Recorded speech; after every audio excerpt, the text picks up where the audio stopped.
for MS Limited, Justine Martin's about to come out and tell you a little bit more about it. Obviously, this was a real passion of Chrissy's to help with these causes, also with the I Touch Myself cause as well. So I'm going to hand over to Justine. She's a local girl as well, so from Clifton Springs, and to tell you a bit more about it. Justine Martin, everybody, put your hands together and keep quiet. Hi everyone, I'm Justine. I've actually got MS. So MS stands for multiple sclerosis. MS, there is no cure. There is no cure whatsoever for us. Now, I pretty much look normal, but I have a lot of symptoms that you just can't see, as did Chrissy. MS affects, there's over 23,000 people in Australia at the moment that are currently diagnosed, with 1,000 people every year adding to that list, which works out to be 4 in every working day that are diagnosed. There's a lot of people out there that aren't diagnosed because they don't realise that the symptoms that they're actually feeling could be MS. Now, some of my symptoms are my feet are numb, sometimes up to my knees. I have cognitive issues. I can't count anymore, which might sound a bit strange.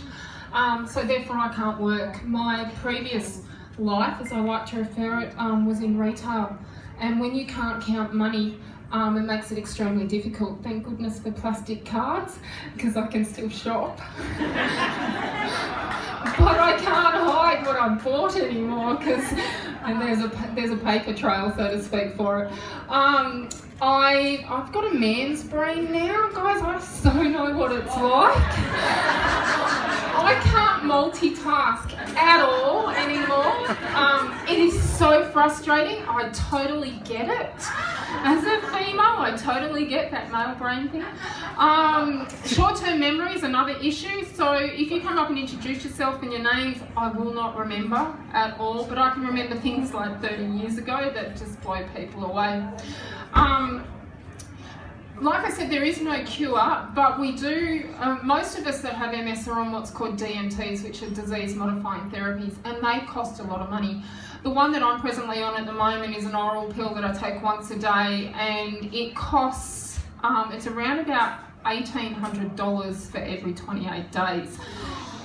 Yeah, now, and that's covered under the PBS, so I get that at a very discounted rate. I'm on a disabled pension because I can't work, but I took up a pen and a paintbrush and started to learn how to paint 4 years ago, and have become quite successful with that. You may have seen me in a bit of the media in the last 12 months.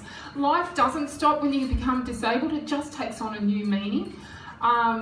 Which Chrissy, I've done a lot of research this week into Chrissy's journey with MS, and she was diagnosed in around about 2006-2007, and she's an ongoing ambassador to all of us that have the disease, and all we want is a cure.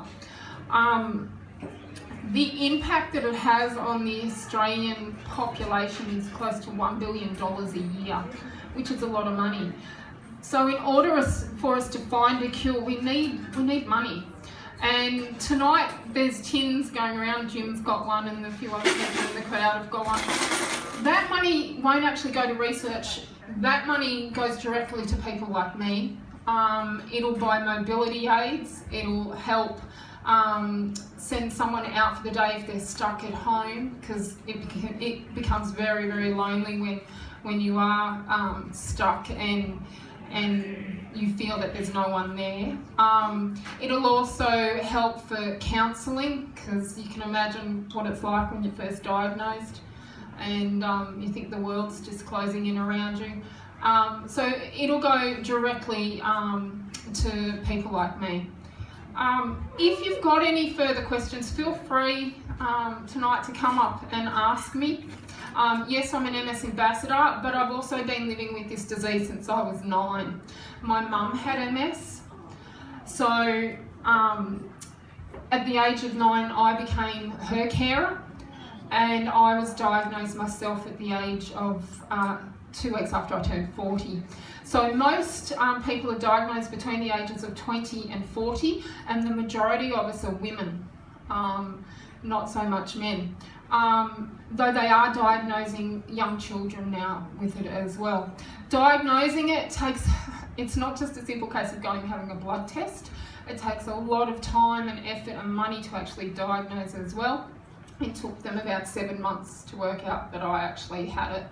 And then there's procedures like lumbar punctures and CAT scans and lovely MRIs. If you've ever had an MRI, you'll know how unpleasant they are. So every 6 months I continue to have one of those to check the brain damage, and I've had new brain damage this year. So they're working out whether the meds that I'm on are working or not. And it's not a simple case again of having a blood test to see if that happens. It's a waiting game. I've got to wait until February before I have another MRI and then see if there's any further brain damage between now and then. So I'll know before then, because some part of my body may stop working. So a few more of my symptoms are I have vision problems. I can't often drive because of it, so I catch lots of taxis. You'll see me around Geelong either using a walking stick, who I've named Moses because he parts the crowd, and I also have a really nice wheelchair which the NDIA have come to the party with. But I'd really like it if you could pop a few loose change coins into the tins tonight, and have a good night, and thank you everyone for letting me have my